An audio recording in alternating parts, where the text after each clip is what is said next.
out of the theaters. But the popularity of films grew so quickly that by 1910, there were already 10,000 Nickelodeons throughout the country, and they were desperate for product. Well, there were no paths to follow and no rules to break. Yet few took filmmaking seriously as a business, and so the doors were wide open, primarily to women and Jewish immigrants, neither of whom were particularly welcome in most respectable professions. Now, by the time the women had won the right to vote in 1920, they had been thriving at every level of movie making, as directors, producers, editors, writers, for almost 2 decades. Now, Alice E., let's see how this is going to work. Okay, well, there's one. Was not only the first woman director, she was one of the very first directors, period. She was working as a secretary in 1885 to the Gauments, who made cameras.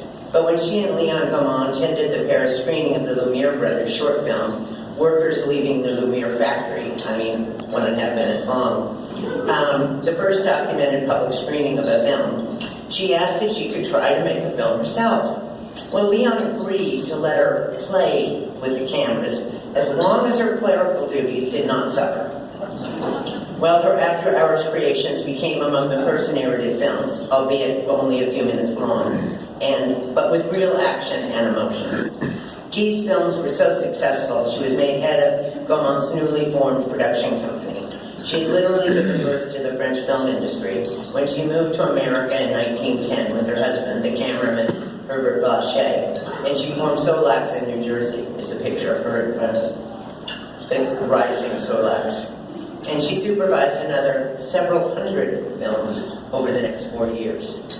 Now, New York and New Jersey were the hub of activity in the early years, but as entrepreneurs and trustbusters dared to stand up to Thomas Edison and his consortium, who claimed to hold exclusive patents not only on the cameras, not only on the film, but the sprocket holes on the film. Few states were without some company with a camera at work. They went to Cuba, they went to Florida, but Southern California became an oasis. Not only was the weather almost always perfect for outdoor filming, it was 3,000 miles away from the Trust and their vigilantes. The Los Angeles that greeted these pioneers who disembarked after their 4-day train ride from the east was part boomtown, part frontier. Okay, there's Hollywood. Founded in 1903 with a population of 166 by a prohibitionist from Kansas. Thought you'd appreciate that.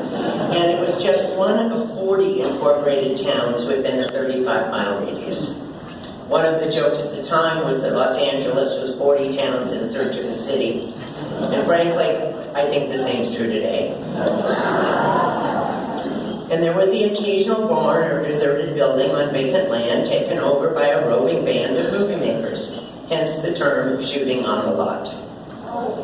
One of the first features made in downtown Los Angeles was filmed on the roof of a Chinese laundry.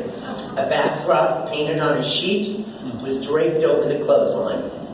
And it was on the roof, so it was perfect, these guys were clever, I'm telling you. By 1912, filmmaking was changing rapidly, and innovation was exploding. Here we go. Lois Weber, a pianist turned actress who began to write and direct as well, quickly rose to the top, creating unique camera angles, split screens, and natural backgrounds and locations. Now, which if you saw Suspense today, you know what I'm talking about. 1913, 3 shots on one screen. And then the filming out the rearview mirror. All absolutely the first times those had happened. With stories that stress social significance and question prejudice, abortion, the role of women, Lois Weber opposed censorship and the death penalty and championed the discussion of birth control. Her controversial films, such as Hypocrites, featuring a reappearing naked woman dubbed Miss Truth, packed the theaters and cemented her fame. After seeing Hypocrites, said Variety, you cannot forget the name of Lois Weber. Now, Weber was the highest paid and most famous of a dozen women directors who found a booster in Carl Laemmle, the head of Universal. I have to pause for a moment and say, in 1915, they might say, you'll never forget the name of Lois Weber. But when she died in the late 30s, Variety had a 2-line obituary. But there were a lot of them. Oh, there's Lois with the camera. I love that one. And there's Nell Shipman, who saw one of hers today. Nell wrote, starred in, and directed dozens of films at Universal and Selly, and then left Hollywood in 1922. Settling in Idaho to make films with animals, she traveled the country and advocated the rights of animals decades before anyone else thought of it. Other women who flourished at Universal were Cleo Madison, Ida Mae Park, Ruth Ann Baldwin, and the serial queen writer and actress and director Grace Bernard. When Lumley's Universal City opened in 1915, Lois Weber was named mayor. There they are on their way to Universal.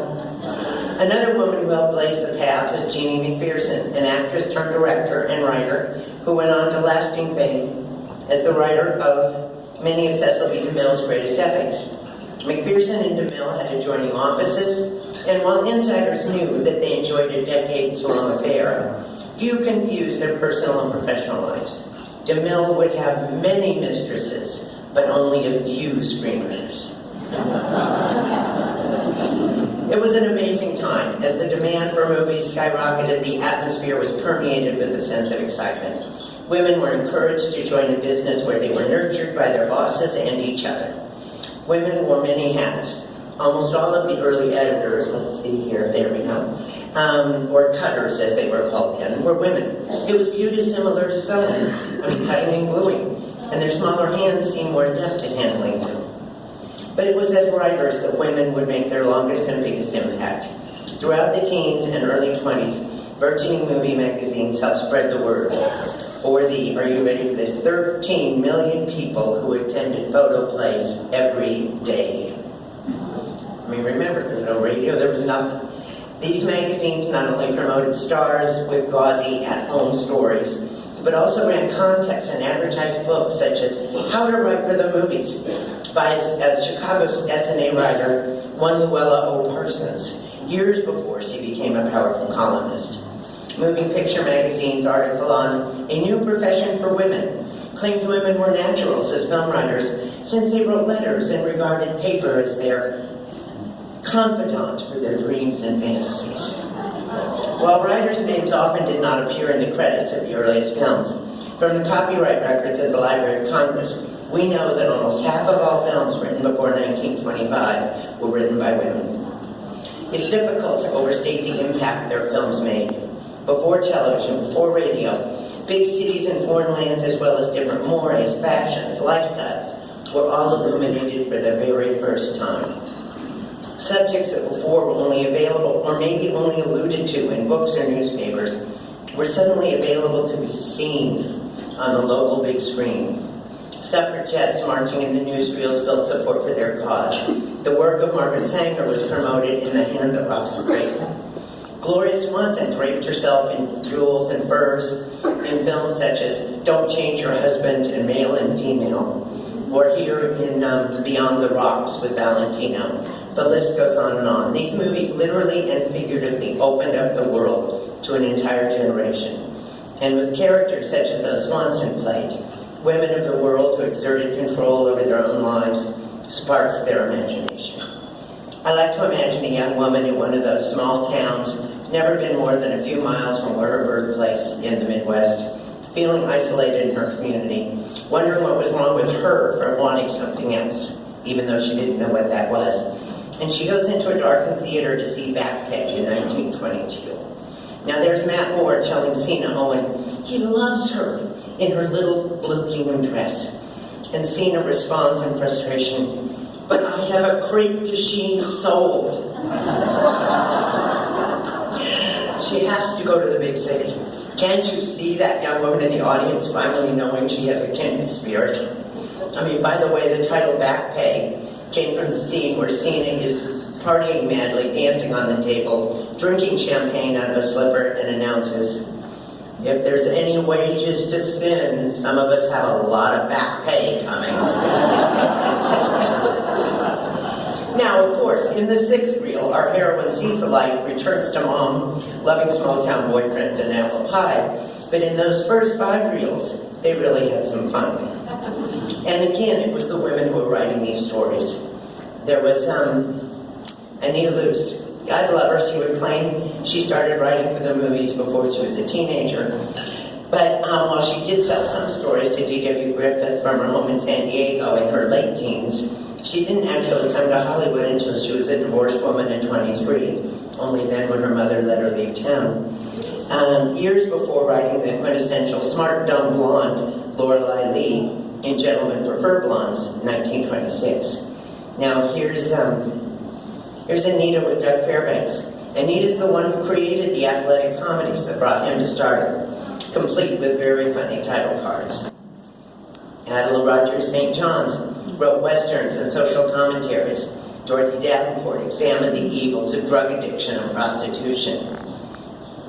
Bess Meredith wrote and directed jungle films and helped bring Big Ben-Hur to the screen. June Mathis, who first scripted that same Ben-Hur, discovered Valentino for her adaptation of The Four Horsemen of the Apocalypse, and Jane Murfin wrote and produced Strongheart films, the popular forerunner of Rin Tin Tin. But there was no one more in demand or more prolific than Frances Marion. Let's see, we go here. Okay. What are we doing here? It's not clicking, so I don't know what that. There it says, okay, that didn't want. From 1915 through 1935, she was the world's highest paid screenwriter, male or female. For 10 of those years, she was making at least $3,000 a week, 52 weeks a year, and that was before income tax. She wrote over 200 produced films, and she remains the only woman to have won 2 Oscars for original screenwriting. And she won hers for the seminal prison film, The Big House, and the classic boxing movie, The Champ. I love that because it puts the lie to the idea that these women were only writing matinee weebies. They wrote every conceivable genre of film. It was Lois Weber who took Frances under her wing as a protege in 1914. The same year, Frances met the rising star Mary Pickford. Frances was an artist and a model in her native San Francisco and had come to paint Mary's picture. They hit it off immediately, and Mary tried to make Frances an actress. Let's see. Okay. I don't know what's... I'm clicking here, but...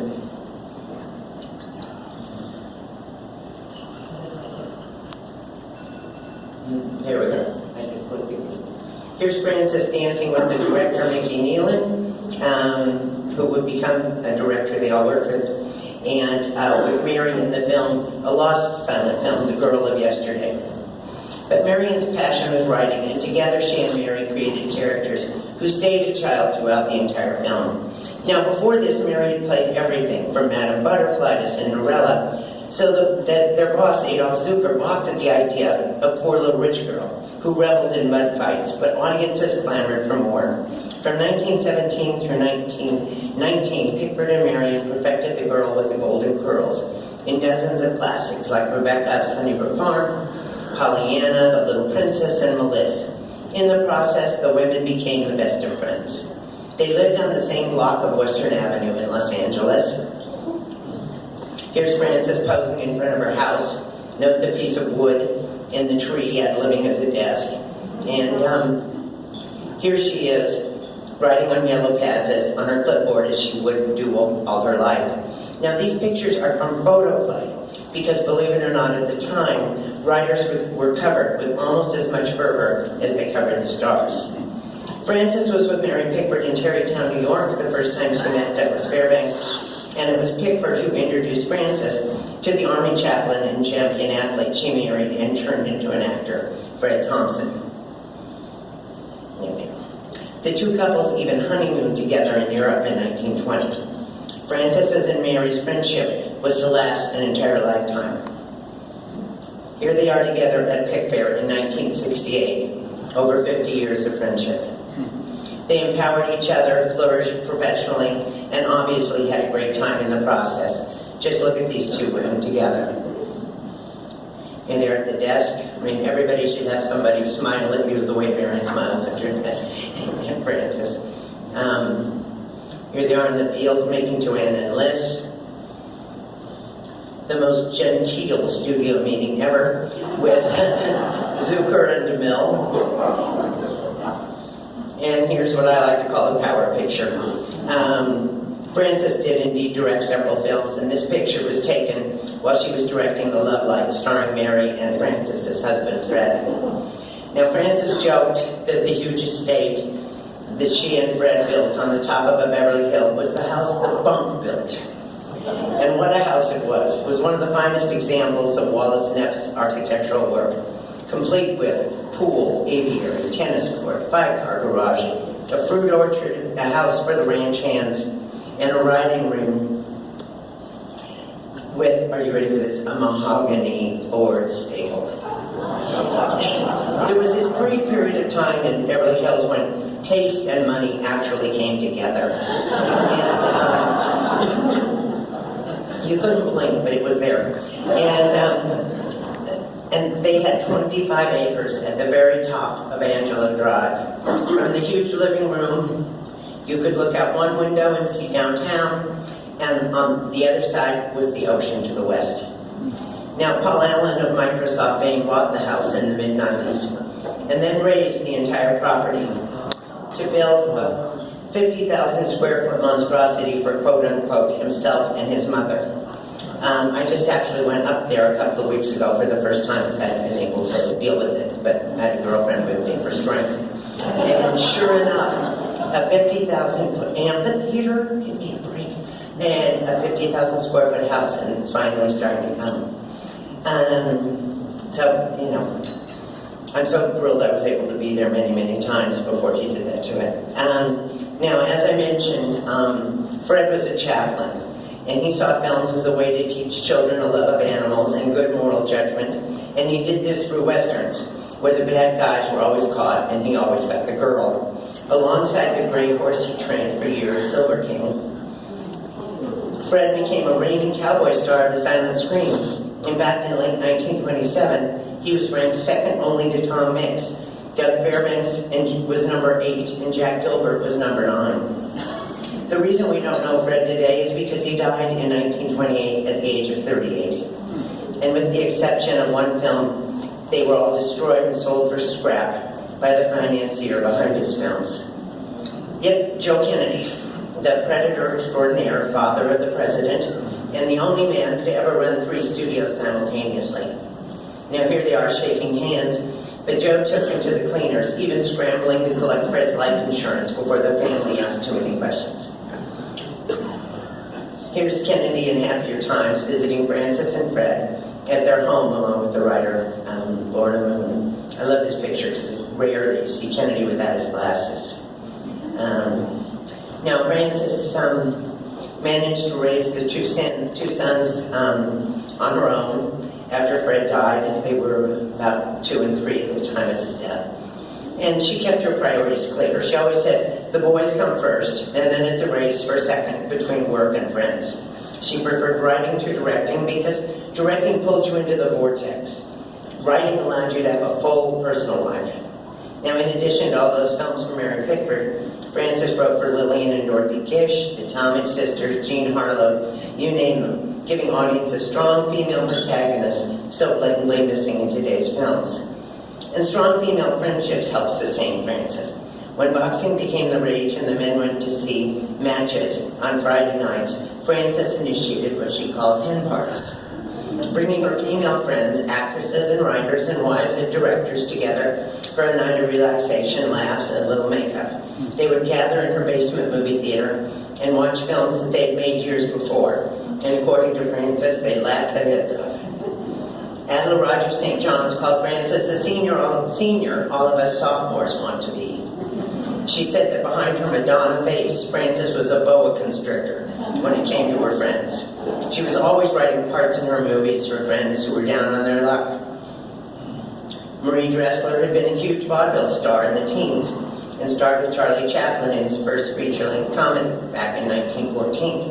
But by the late 20s, Marie's style of comedy was so out of fashion that she was facing dire poverty. Frances convinced Irving Thalberg to cast Marie in a dramatic supporting role in the film Frances adapted, Greta Garbo's first talkie, Anna Christie. Frances then wrote Men in Bill for Marie, and they're on the set of Men in Bill in this picture. And the role won Marie the Best Actor Oscar. When Frances examined her own Oscar, she declared it an absolutely perfect symbol of the picture business. A powerful, athletic body clutching a gleaming sword, but with half of his head, part of held the brains, completely sliced off. Always practical, she used her Oscars for doorstops and occasionally as nutcrackers. Actually, Mary Pickford got in a huge fight about this with her. She was so appalled that Frances would say, "Mary, why do you need the Academy Award? I mean, you know how good you are. How can you say, oh my gosh, this is the biggest honor of my life. I'm putting mine on the highest mantle." And Frances said, "Well, I'm using it to keep the door to the Pine Room open. Thank you very much." Now, I should mention that the crossover from silent films to sound that caused more than a few bumps in the road, and it was a transition that took almost 3 years to complete. Creatively, the early talkies were clunky at best in contrast to the sweeping silent epics, such as The Big Parade, The Winning of Barbara Worth, or The Wind. When it was first released, Motion Picture News pronounced that found it the jazz singer. They called it a nice Jewish picture of no great caliber. Well, then the audiences started lining up around the block. Ironically, sound required silence. Costs soared as directors and actors were kept waiting for their turn on a single sound stage, and crews were soon working around the clock. The trades reported that gloom hangs over the studios. The studio gardens were all dug up, and 8-inch thick concrete walls went up on vibrationless piles. Almost everything needed to be replaced or updated, because the arc lights that had been perfect for silent films emitted a slight hissing noise. All new incandescent lights had to be installed and mounted in special reflectors. They were quiet, but the resulting heat was unbearable without a new ventilation system. And this is all before sound engineers installed a single microphone. The moguls knew that a conversion to sound meant creative and financial upheaval. It's one of the reasons they resisted so long. And the flailing towards sound began in earnest. Fear really set in. It was simply assumed that everything and everyone associated with silent films would have to be replaced. Could sonorists write dialogue? Could their actors speak their lines, let alone memorize them? Soon, every train coming from the East brings someone who steps into a job, usually replacing someone judged to be no longer relevant. Now, playwrights were suddenly in demand, yet words alone did not a moving picture make. In fact, the static nature of plays was one of the worst things about the early talkies. They didn't move. It turned out that it was a greater challenge to teach playwrights how to write movies than it was for screenwriters to adjust to dialogue.